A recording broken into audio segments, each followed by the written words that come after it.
what is your secret to working hard during the week? Hopefully making the most of the weekend. The best things to see, to do, to eat in Korea on the weekends. We've got it all for you on What's Up Weekend? with Alex.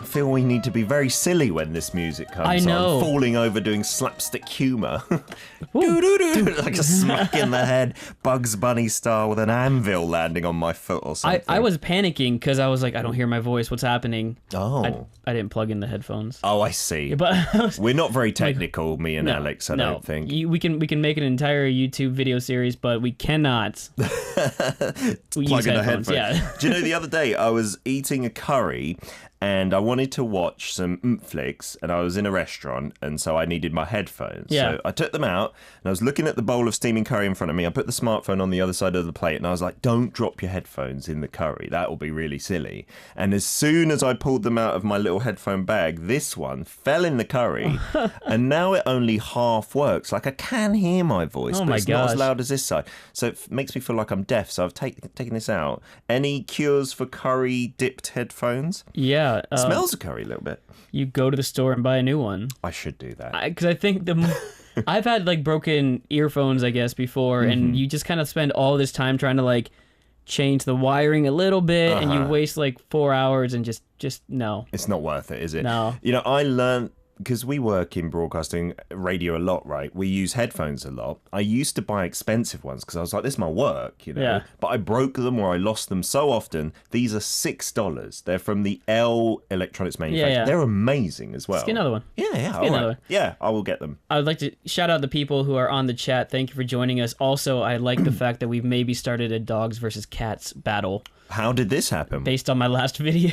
I chose Team Dogs. Are you on Team Dogs? I'm on Team Dog. I'm on Team Humans. I just don't really, I don't care about many animals, to be honest. I mean, I'm not like anti-animal welfare, but I don't really like pets. I don't want them. So if that puts me in another group, let's have a Royal Rumble. I I think that makes you the referee. Okay. You're going to judge it. Yeah, I'm very neutral. Both of them are just meh to me, cats and dogs. I get allergies. Anyway, today's hashtag, Alex, is invitation, 초대. Mm-hmm. Do you invite people over at all to your place, or do you invite them for a meal or a picnic or a drink? Well, I'll tell you what, that was the first, I will say, the first time that I was social after the whole COVID-19 started. Yeah. Instead of going out to meet people, we invited 2 of our friends over. Oh, nice. And had a nice meal. So we kept it very small, and we just, that was the first invitation after that. Maybe the last one to my house. I don't really invite people as much, but I should. Yeah. It just feels like with the whole situation going on, I'm not as social as I used to be. Yeah, it's tough, isn't it? You're not sure whether the other person will feel obliged to come when they don't really Yeah. want to because of Corona as well. You don't want to put people in that tough position. But that being said, as the summer goes on, I have like this back patio area, Okay. which is really nice. It's actually better if you think about it to invite people to your house than to go meet them at a restaurant with Yeah. a bunch of people. For sure. So if you're free, Come on over. I'm Alex's talking- patio. talking to you. Oh, me? Brilliant. there's an invite on air. I didn't even know you had a patio. That's amazing. I'm very, very Patios- jealous now. Patios are very rare, Yeah. and it's interesting because I think a lot of Koreans don't take advantage of, like, it's just not the culture. Like in America, Yeah. back patio, barbecue, it's what we do. So they were like, well, it's going to cost you an extra $50 a month. And I was like, that's it? That's a bargain. Yeah, I guess. Yeah, it's kind of expensive, but yeah, all right, fine. That is a cultural thing, isn't it? Because in our apartment, we have half a balcony. So half is indoors and you can store goods there, and then half is outdoors. So it's very narrow. And I tell my wife, let's put some benches or a little chair Yeah. out there, sit outside on the 18th floor. She's like, no, nobody does that in Korea. People will look at you funny. I was like, we're on the 18th floor. Passing planes will be like, look at that guy. It's weird. Anyway, getting to What's Up Weekend today. What is our theme? The theme is 평화 역사 여행, Oh, a peaceful historical vacation. a peaceful historical vacation. I'm curious what's going to be involved here today. It's like peace. It's also like history. Okay. You mix it together. There's a couple of places. They're all around Seoul that we can go to that we're going to be visiting. We're going to stop by Paju, Incheon, do a little Suwon Oh. tour. Check out the places that you can go to that are historical in nature. Not all of them are like, this was in a textbook. Yeah. You learned this in 8th grade. some of them are very interesting. Quirky history as Quirky well, is it one seems. of them. In fact, I think I made that the first one that we're going to talk about. All right, I'm looking forward to this because I know this exists, but I don't think I've talked about it on the show for a very long time, if at all. Yes, this is the house that Shim Jae-duk built. Actually, I don't know. People don't say that. But it Okay. is the guy who built this house. Okay. But it's interesting, before I give the big reveal, it's so a lot of people won't know based on the name Haeuje. But what happened was this guy had a house and he lived there for 30 years and he wanted to celebrate the birth of this world association. So he tore down his house and made it into something that looks like a wonderful toilet. An actual It toilet. is a toilet house that became now a toilet culture exhibit hall in Suwon that is free for everyone to go visit. A because toilet culture when- exhibit hall. when he passed away, it was donated to the city. Oh, well, that's nice, isn't Yeah. it? Yeah. This person was, it sounds weird when you say it this way. I mean this in a positive way. He was obsessed with toilets. I'm not obsessed with toilets, but I do like going to toilets of nice restaurants and hotels. Oh my gosh, You yeah. know, when you got nicely lit, kind of nice Are we soap doing this and right now? Oh my hand gosh. cream. I love it. Like, you have to plan in advance. It's kind of like, oh, well, now I'm at a nice restaurant. Yeah. And then I'm going to, like, a general beer place afterwards. Uh-huh.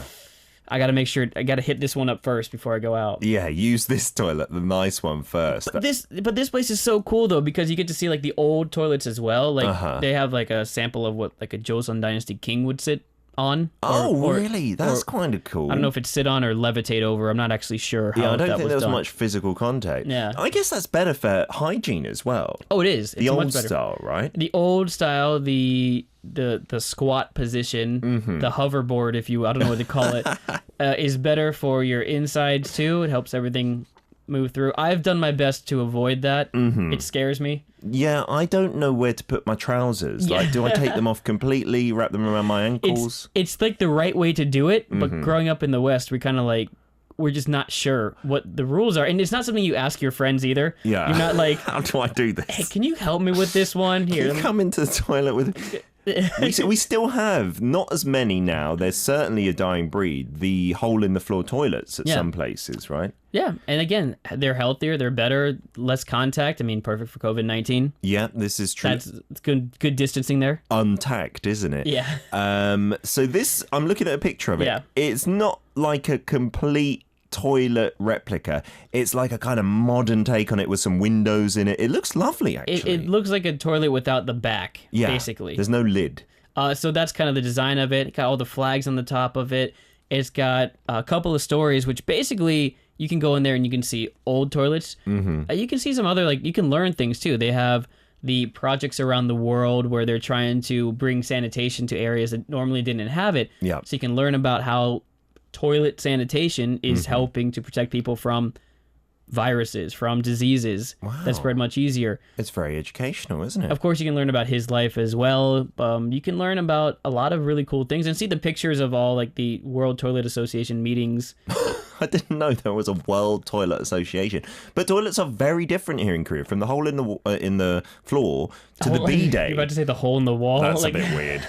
Don't do that. And the electronic bidet, which is popular here and in Japan, which many Westerners don't experience until they come here, right? It's an absolute shame. Yeah, it is, because I was scared at the beginning. Now, not at all. You don't know where the water's going to go. Yeah, I thought it would like spray out between my legs, but it somehow aims it very nicely. Good morning, everyone in Korea. Hope you're enjoying our conversation about toilets. Enough toilet talk, because we've got quite a few places to cover just in Suwon, right? I do want to say, though, it is cool. There's one other part of it that's really cool. You get to see toilets from the 50s and 70s, like kind of like that era toilets, and the signs that go with it, like men, women, okay. those signs. So some cool stuff that you see. You're like, like when you go back in the museums and you're like, oh, that's kind of how people saw things 50 years ago. It's kind of cool. Yeah, absolutely. Lots of sculptures of people squatting I can see as well in the grounds. There's some outdoor grounds to this. Okay, before we get to our song break, just touching on another place in Suwon, maybe to do more with peace and history.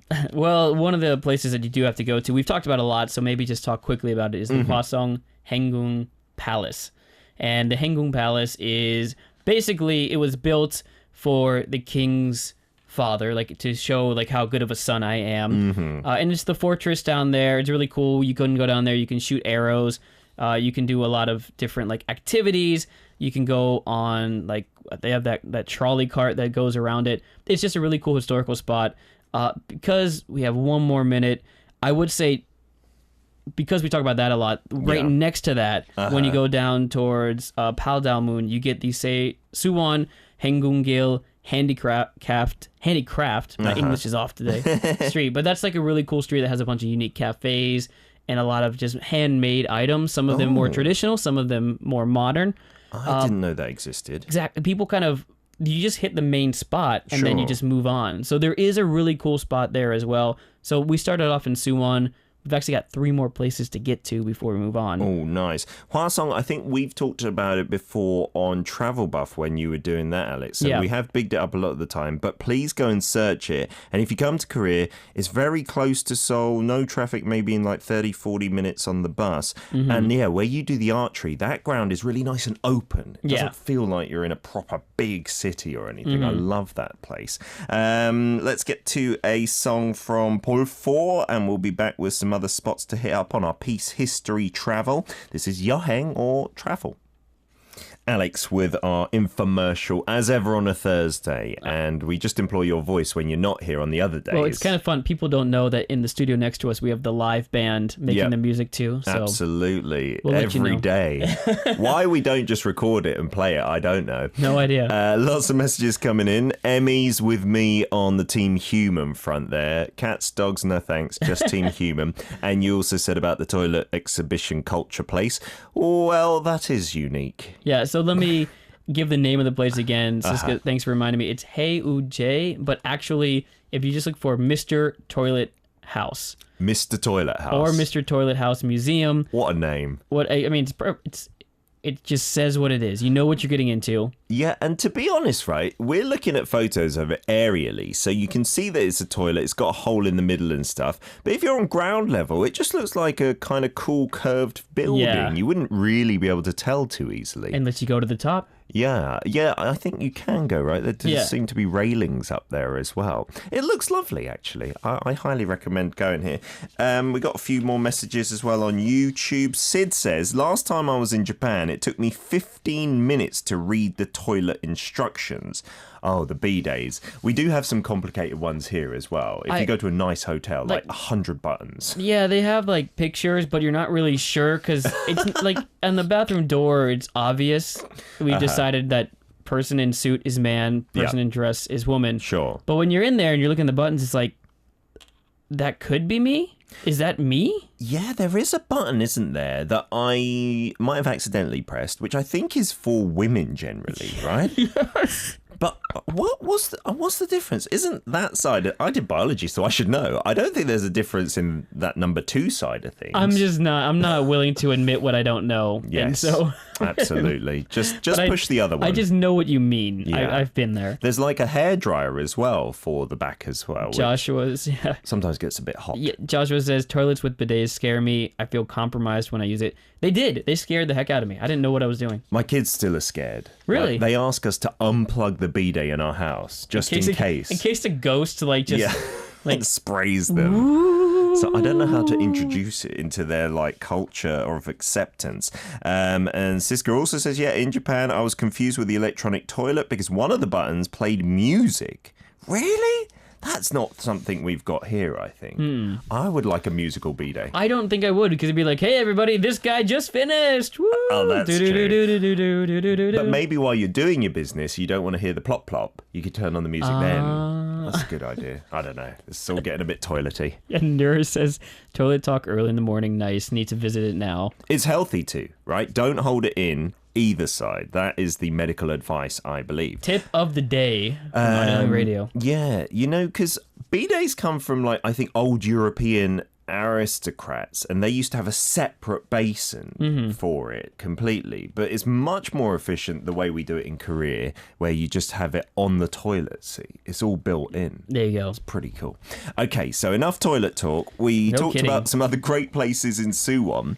Are we going to move on? Not too far away, though. This was a really cool one because we're doing like historical stuff, right?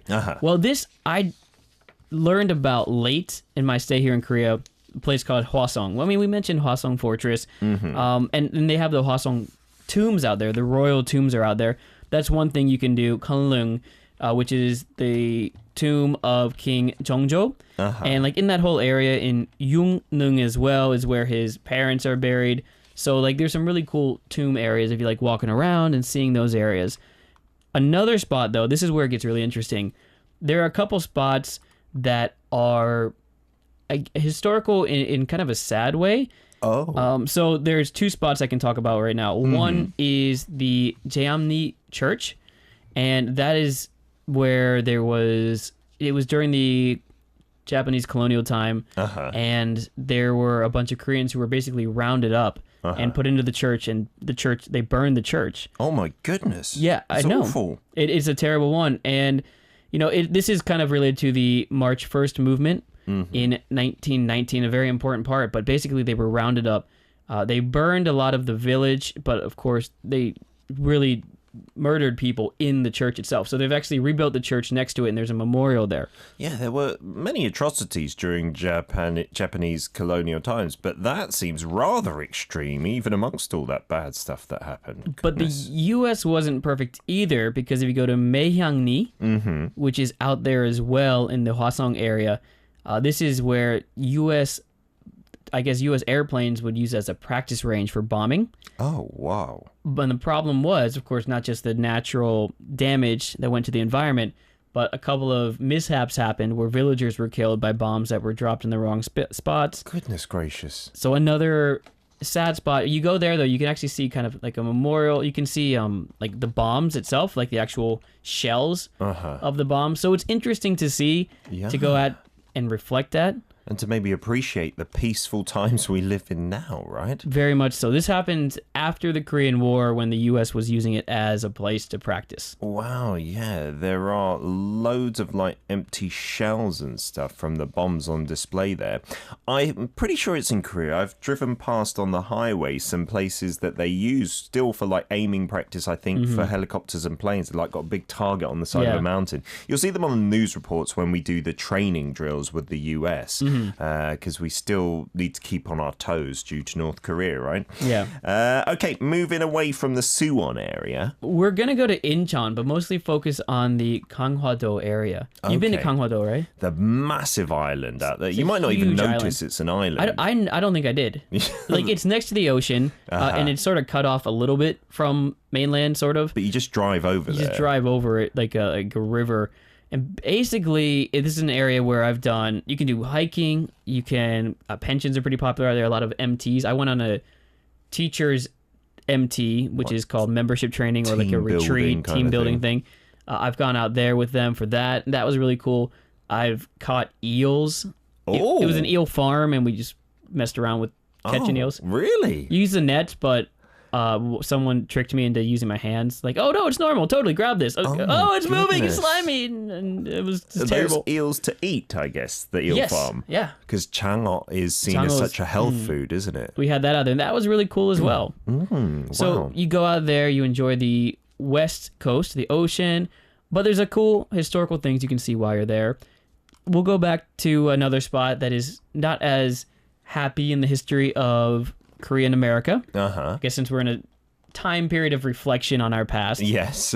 We'll go with that. The Gwangsangbo Fortress is really cool because this is an area, the reason this is such a important spot is because it's where you would enter to get to Seoul or to get into the heart of Korea to attack Korea. Oh, I see. So a gateway. It was an important defense area for Koreans to be at, and so a lot of people died there. And what I didn't really realize is that the French and U.S. armies fought, not each other, but they fought Korea at this spot. Oh, goodness. 3 years apart. 2v1.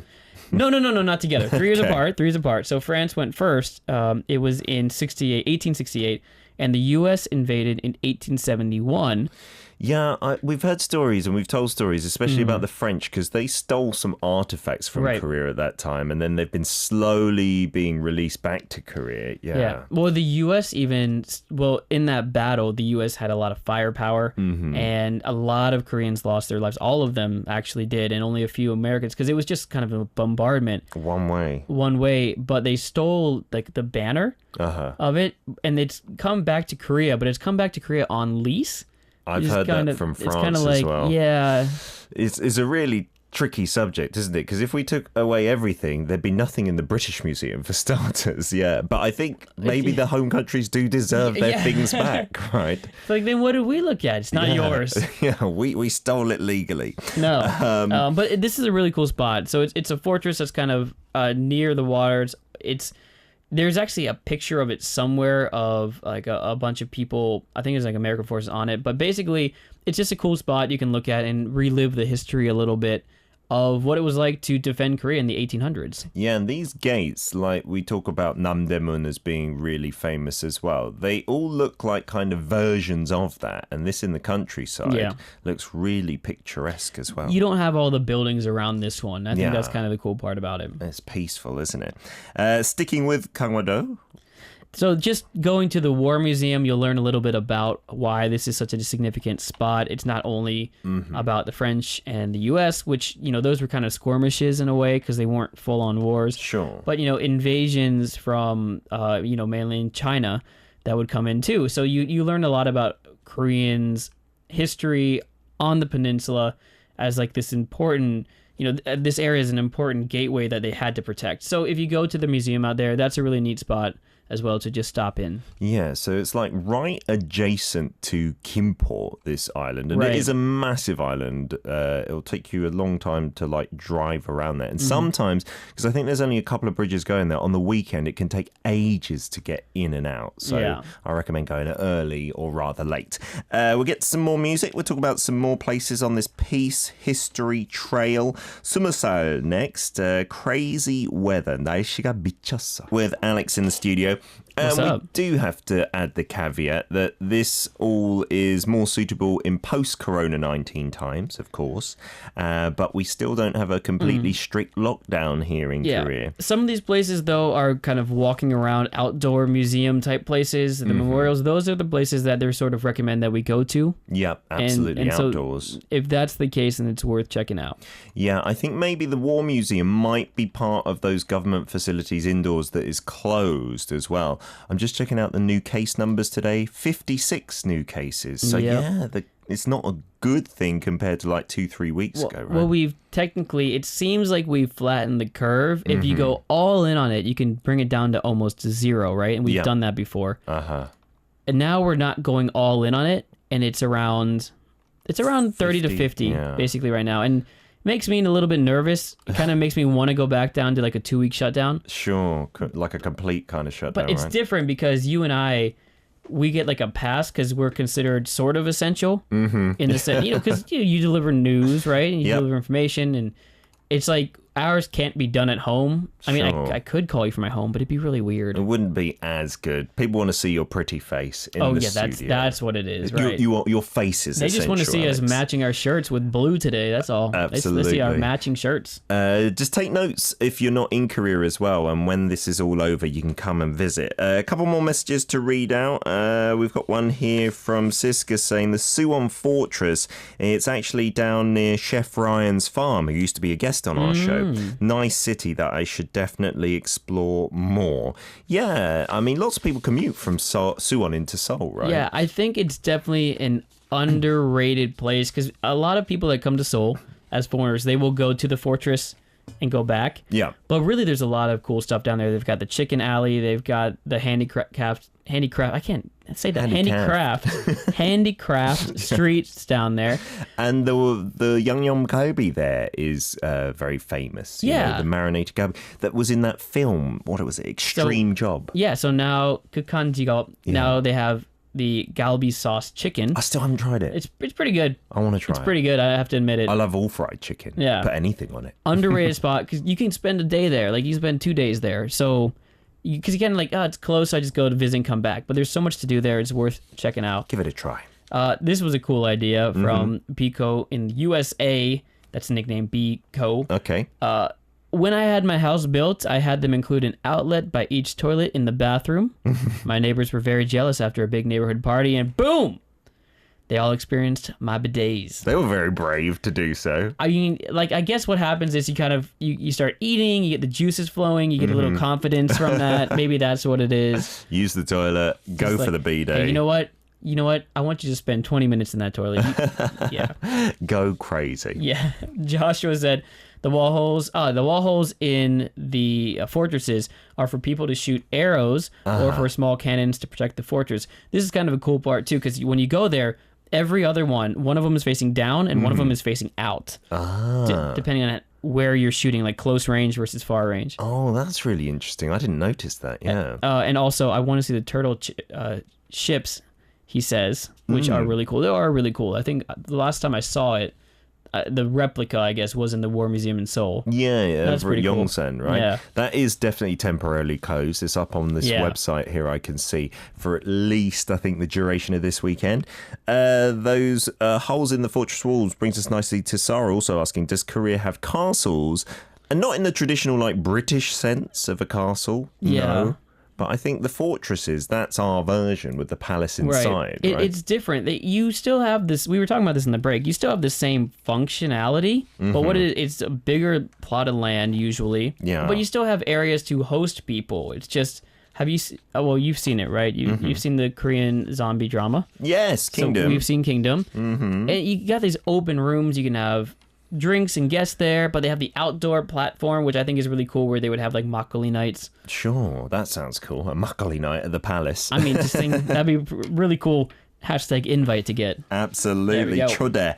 Last spot we're going to hit up today is over in Paju. I was doing some filming out there. It's very close to North Korea. Lots of lovely nature out there too. Yeah. And lots of history. So there's a lot to do. The newer thing that's really cool is kind of like the book village, the book city they got out there. But we are going to be doing the historical tour right now, which I got to go to. In fact, because there's no volume on the video that I brought in. Okay. I say we go ahead and get the video rolling as we keep talking about it. Okie dokie. So you can watch along and we'll talk about what's being shown, especially for people just with audio here. Yeah. Where is that? So this is actually a really cool observatory where you can look into North Korea. Oh, wow. As well. So just here's like a little quick clip of it, but then this is looking into it. And over the DMZ. Over the DMZ into North Korea. What's interesting because you got that big flag in the background. South Korea and North Korea have massive flags, right? Yeah. And then you've got this kind of memorial wall for the people, the wishes, praying for the people. But this is a cool, like, train it's that old steam engine that was shot as it was coming back to South Korea. Okay, because obviously it used to be linked with rail, and we're hoping to link it again so we can go all the way to Europe. That is really meaningful. And that was my finger at the end. Lovely, just covering the lens. So up in that area, that's the Torasan Observatory. Yeah, so you saw the observatory where you can see over it basically, but this is also where like the third tunnel is. Very quickly though, like where the train was and where you saw the ribbons, that was the Imjingak Resort area. That's where you can it's like a park area dedicated to peaceful reunification and kind of the memory of the war. And that's why, you can see the train that was pretty much blown to bits. Yeah. Right there, brought back. That's scary to think of all those bullet holes, right? It's just so interesting because you can look across and see North Korea there as well. Yeah. And then there's like the bridge that was destroyed that used to go across, basically. Yeah. And now you can't. Absolutely not, right? My favorite part of that DMZ tour, which you can take if you come to Korea, and I highly recommend it, is the infiltration tunnel. Oh, yeah. That makes you think, goodness gracious, things were serious. Like the North had dug these tunnels, right? To send troops in. And still semi-serious in the sense that they don't let you take video of it. We don't have any video inside the tunnel. Oh, You're not supposed to anyway. That's true, yeah. And I didn't take any. And so there's the third tunnel, which is the famous one, because although I think it's the same size as like the second one, it's just that the amount of damage that could have been inflicted from North Koreans coming in, they say like 30,000 soldiers could move through the tunnel in an hour. That's unbelievable. They'd have to be very well organised and a bit short or crouching because I had to wear a helmet in there because I kept banging my head on the top. But yeah, discovering that was amazingly important. Yeah, right? it's a long walk down too, because it's you got to go deep. They dug that deep into the ground. Yeah, so I think we've just kind of blocked it off somewhere in the middle, and that's where you can walk down Yeah, to, right? it's like blocked off at a couple of different segments. I'm not entirely sure because you can sort of see, but I don't think you can technically see North Korea's border at that tunnel because there's like a couple of other military stops on the way. But that's another cool spot to see. Okay, highly recommended to see definitely the Korean War history kind of still living there. Alex, thanks so much for coming in with this really unique theme today and unique toilet museum even as well. Hey, that was I was looking for a toilet pun. I can't think of it. You've inspired toilet talk in the morning, so you should be proud. Have a great weekend yourself, and we'll see you next Friday. All right, see you then. Here's Ungmuse Freedom.